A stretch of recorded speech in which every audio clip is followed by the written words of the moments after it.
Hey guys, what's going on? Hope you guys are having a blessed week. Just first of all, before we get started in a Wednesday workout, I just want to continue to say thank you all for the continued support. We continue to have more people reaching out each week. It seems like each week to get started with the class or want to know more about it. People reaching out asking for the Wednesday workouts.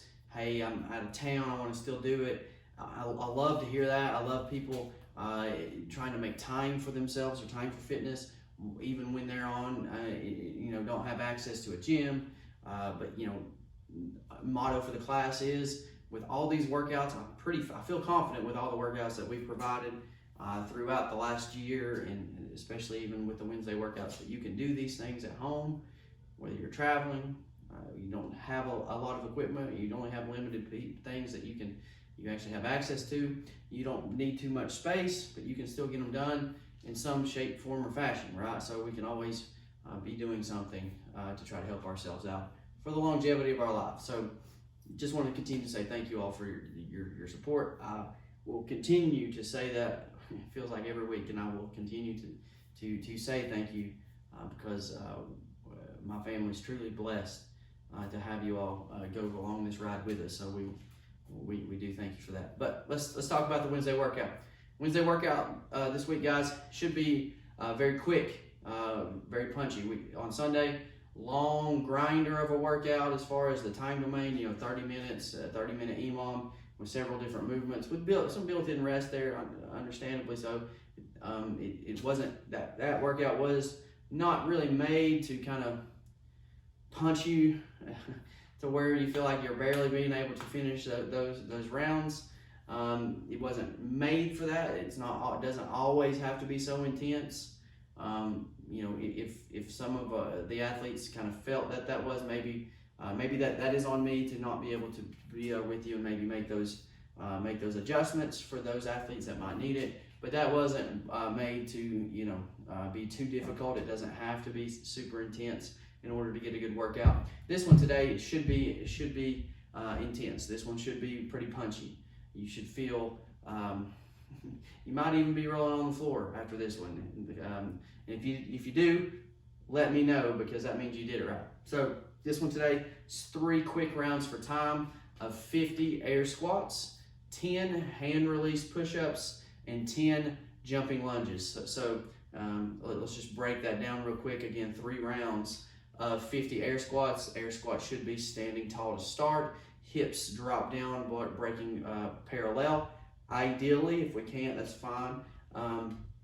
For those air squats we're doing 50. So if mobility and depth is an issue, especially if there is pain that comes into play, make sure you have some sort of target, whether that be a chair, a bench, something along those lines where you can kind of just sit down, stand up. I don't want you to kind of let go when you sit down, but I do want you to kind of tap that target with your behind, standing tall, hips back to full extension with each repetition. But we're doing 50 of those. Then we're going to drop down into a hand release push-up.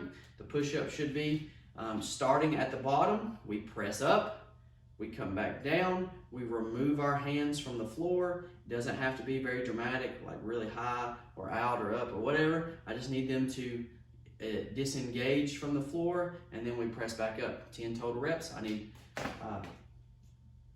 chest touching the floor, thighs touching the floor at the bottom, full lockout at the top for each repetition, trying to stay hollow, not a lot of snaking up or even chest up, butt follows, all of that.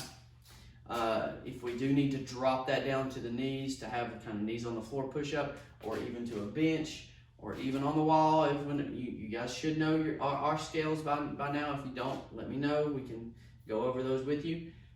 Just doing 10 of those with those hand release push-ups. Next, we're doing 10 alternating jumping lunges, but it's 10 total. So it's not 20, but it's 10 jumping lunges. Should be very quick, but very explosive. Knees should touch the floor at the bottom, jumping up, switching feet, kind of jumping and alternating those feet as much as you can. If we need to step back and then jump with our feet together before we switch again, that's fine. Ideally, it should be, lunge, lunge, and so forth, but the knee needs to drop down a little bit lower. Sorry, I didn't do that right. But you get the idea. If we do need to slow that down because maybe the depth isn't what we're good at, or again, if there's pain involved, we can just slow that into 10 total alternating lunges. I would prefer on those, if you can, step back. That way we keep the knee elevated rather than punching it out way in front or anything of that nature with this workout. Those can come later, but so if we can step back with those lunges. So again, we keep that shin elevated for this one. Seems to be a little bit easier for the knee, and we do engage the quads a little bit more. So again, 3 rounds, guys. Repeating that, 3 rounds, 50 air squats, 10 hand release push-ups, 10 jumping lunges. Quick, done.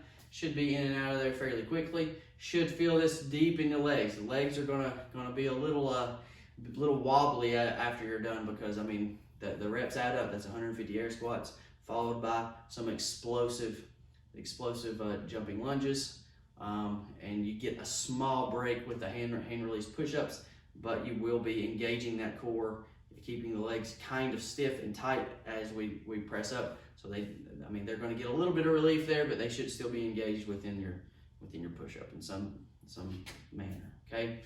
If you have any questions, guys, you guys know where to find me.